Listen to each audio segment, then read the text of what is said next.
Good afternoon म्हणायचं सगळे म्हणजे तुम्ही झोपलाय काय जागा आहे बघायचं आहे मला. Good afternoon everybody. थँक्यू. आपल्या सरांच्या सारखं मी पण मराठीचा आहे. मी महाराष्ट्रातला शिक्षक आहे. आज या इंग्लिश मीडियमच्या शिक्षकांनी किंवा शापोरी सरांनी विनंतीला मान देऊन मी इथं आलेलो आहे. हा जरा चुळबुळ होणारच लहान मुलांचे, जरा थोडंसं लक्ष द्या. मी विद्यार्थ्याचा शिक्षक आहे. मी नुसता विद्यार्थी ज्या शाळेला जास्त आहे बघा तिथंच मी शिक्षक म्हणून काम केलोय. एक राजापूर वाली हायस्कूल म्हणून एक शाळा आहे, राजापूर केदारपूर हायस्कूल.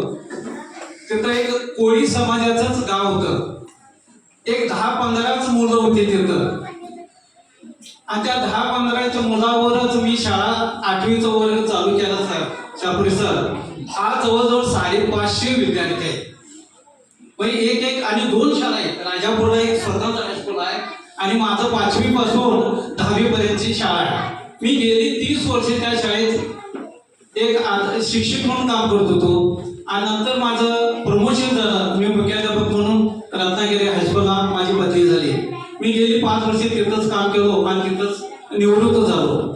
आज एक सांगायचं तात्पर्य एवढं आहे, आता इथं जे एसडीएमची जी माणसं बसल्या आणि प्रत्येकानं आता जे मॅडम सांगितलं मगाशी खरोखर फार अगदी कळवणीनं वाटलं मॅडम. तुम्ही खरोखर फार चांगलं बोलला, कारण इतकं आपुलकी विद्यार्थ्याबरोबर करायचं आहे. आणि ही जी इंग्लिश मिडियम शाळा आज 1 वर्ष झालं मी बघतोय की इतकं स्टँडर्ड चाललंय. मला वाटतंय मला जरा स्वतःचा समाजाचा जरा चांगला बोलत आहे सर. मी सारखं जाऊन त्यांच्यात बोलत असतो. एक मुलगा आमचा कुंडलीचा येत होता शाळेला, काही कर पण तिथं शाळेला खा. आणि खरोखर त्या पालकांनी ऐकलं. मला जर वाणीची म्हणा, येडूर म्हणा, या सगळी माणसं फार पालक खरोखर फार चांगले. आणि त्याच्याप्रमाणे त्या विद्यार्थी शाळेला येत नव्हता सर. एक 5-6 वेळा जर जाऊन त्याला सांगितलं काय कर पण तू ये स्वतः सोडायला, तर त्या पालकांनी केलं तसं. तो पालक आता विद्यार्थी येत असेल तर माता पालकांना एक विनंती आहे की तुम्ही जर मोबाईल बघत असेल तर तो विद्यार्थी किती अनफळ म्हणजे एक मुलं थोडी झाल्यात थोडी मॅड झाल्यात मॅड. एकाचं तर काल एक ह्याला आलंय सर व्हॉट्सअपला, मुलगा मोबाईल घेऊन बसलाय, त्याच्या अंगावर सगळं वारवल्यासारखं मुंग्या झाल्या आणि मुंग्या संपूर्ण मुंग्या आहेत तरी पण तो चॅटिंग करायचं सोडीना. म्हणजे हा नादफळ सर बरोबर आहे. नादफळ असं म्हणजे ते करू नये घ्या. आणि आई वडिलांनी मुलांना शक्यतो काय करू नका, मोबाईल देऊ नका. मी नोव्हेंबर किंवा 14 नोव्हेंबर जे आहे किंवा पंडित जवाहरलाल नेहरूबद्दल मी सांगणार नाही, मी फक्त शाळेबद्दल सांगणार आहे. का ही शाळा फार महत्वाची आहे. मी शाळेचा हा विद्यार्थी आहे आणि तुमचा अपराध सर सुद्धा माझे विद्यार्थी आहे. मी 1 वर्ष विनाअनुदान होतो, मला बीएड ऍडमिशन मिळालं नव्हतं, त्यावेळेला मी GRM स्कूल चंदूरला मी जात होतो. सरकारी शाळेबद्दल मॅडमने जे सांगितलं बघा ते तथ्यच आहे. मी एक मुख्याध्यापक म्हणून तुम्हाला अगदी विनंती करतो, माझ्याच मुलगीला ते प्रायव्हेट शाळेत शिकल्यामुळं तिला ऍडमिशन मिळत नव्हतं. 10% ग्रामीण भागात सर एक नियम आहे, जर 70% जर हे पाहिजे असेल तुम्हाला तर 10% ग्रामीण म्हणजे सरकारी शाळेमध्ये शिकलं पाहिजे, तर त्याला जे 10 गुण मिळतात, नाही ते मिळत नाही. मग तुमच्या पालका विद्यार्थ्यांची जर टक्केवारी वाढवायची असेल तर तुम्ही काय केलं पाहिजे, सरकारी शाळेतच घेतलं पाहिजे. आणि आता नियमच आहे मोदी सरकारचा की जो विद्यार्थी सरकारी शाळेतून बाहेर आला त्यालाच त्याला नोकरी, त्याला बाकीच्या नोकरी नाही. आज मी 2 वर्ष झालं बघतोय जी मांजरीला जी शाळेला मुलं झाल्या ते 2-2.5 वाजता सांगितलं माहितीये काय परत घराकडे येत असतात. कोणाचं शिक्षकाचं लक्ष आहे त्यांच्याकडं. पण या पालकांचं या शिक्षकांचं मात्र जाणून तुम्ही आई वडील सुद्धा तुम्ही त्याला काळजी घेत नाही ना, तेवढं हे शिक्षक काळजी घेतात. तर मी जाता वेळेला बघतो या रस्त्यावरून की या शिक्षकांचं किती मार्मिक आहे. अशा शाळेला आणि सरकारी शाळेलाच घाला. आता एसडीएमचे जे सदस्य आहेत त्यांनी काय करायचं, आता ज्या मॅडमनी तारीख दिल्या या डिसेंबर पर्यंत किंवा जानेवारी पर्यंत प्रत्येक एसडीएम सदस्यांनी एक विद्यार्थी आमच्या शाळेला LKG UKG असू दे किंवा फर्स्ट स्टँडर्डला येणार आहे. आता यांच्याकडे 6 विद्यार्थी आहेत. अनेक 5-6 विद्यार्थी पुण्यात काय बघा प्रयत्न करा. आणि शक्यतो पालकांनी आज खरोखरच आनंद झालाय. शापुरे सर इतकं पालक हजर आहेत म्हटल्यानंतर विद्यार्थ्यावर त्यांचं लक्ष आहे म्हणायला काय हरकत नाही. खरोखर विद्यार्थ्यांवर त्यांचं लक्ष आहे. जे पालक विद्यार्थ्याकडे लक्ष देतात तेच पालक मिटिंगला येतात. असे आता ही महासभा आहे आणि खरोखरच संयुक्त कार्यक्रम तुम्ही आयोजित केलाय. एक तुमचं नाव लौकिक करण्यासारखं आहे. त्या शाळेनं एक महासभा पण आणि पंडित जवाहरलाल नेहरू यांची जयंती पण असं द्वितीय कार्यक्रम तुम्ही ठेवून त्या पालकांना विनंती करायचं आहे की प्रत्येक पालकांनी शक्यतो ज्यांना परिस्थिती नसेल, आता शक्यतो या स्टॉप मेंबरला घेऊन आता एसडीएमचे आपला पाटील साहेब सांगितलं की या परीक्षा किंवा हे झाल्यानंतर सगळ्या स्टॉप मेंबरला घेऊन प्रत्येक विद्यार्थ्याच्या घरी जाऊन आम्ही विनंती करणारच आहे.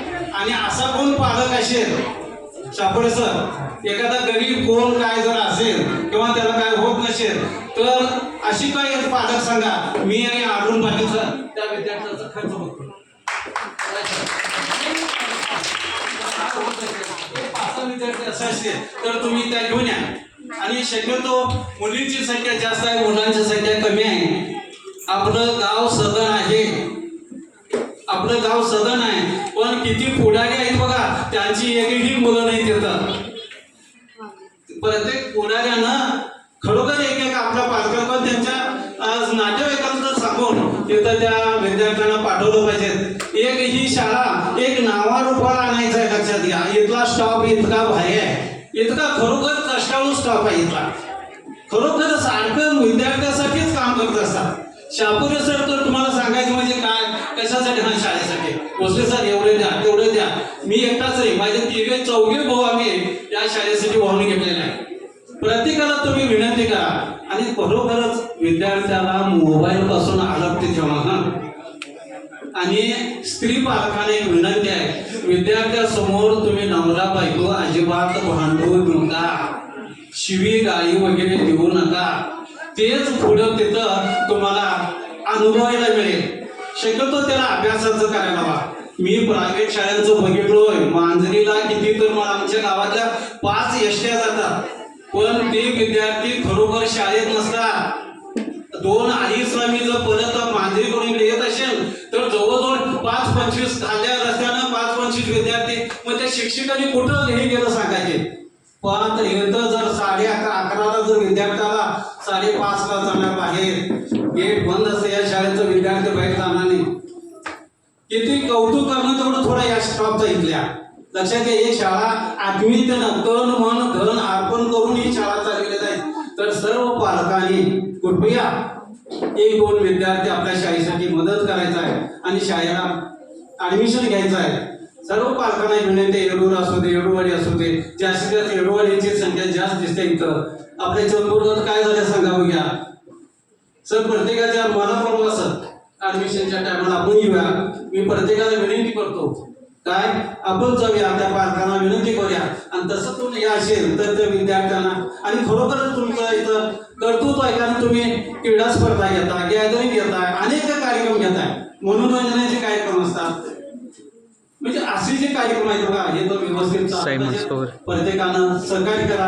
आता येणाऱ्या नेक्स्ट इयर म्हणजे 2026ला एक चांगले पद इथं शाळेला पाहिजेत आणि तुम्ही सहकार्य करा. आणि शक्यतो एसडीएमच्या तर लोकांनी प्रयत्न करायचाच आहे. तर गावातल्या अनेक लोकांना शिक्षण प्रेमी जे आहेत शापुरे सर, तशाच लोकांना बोलवा. कारण एक जण आहेत असं की माझा विद्यार्थी इथं काय शिकवतात, इथं काय करतात, असं किती तर वेळा मी अपोजिटनं पण ऐकलेलं आहे. पण त्याच्यापेक्षा काय करा, शिक्षक प्रेमी जे आहेत बघा त्यांना घ्या. जर होत नसेल सर तुम्ही सांगा त्या विद्यार्थ्यांना, ते ऐकलं का बघा ऍडमिशन निश्चित घेतो. म्हणजे आपण प्रयत्न करूया जसं करून जरा पट वाढेल असं. तुम्ही बोलवला, मला 4 शब्द बोलण्यासाठी उभा दिले, तसं त्या सर्व मुख्याध्यापकांचा, सर स्टॉफचा, मॅडमचा, आलेल्या पालकांचा आभार मानतो आणि मी 4 शब्द संपवतो. जय हिंद, जय महाराष्ट्र.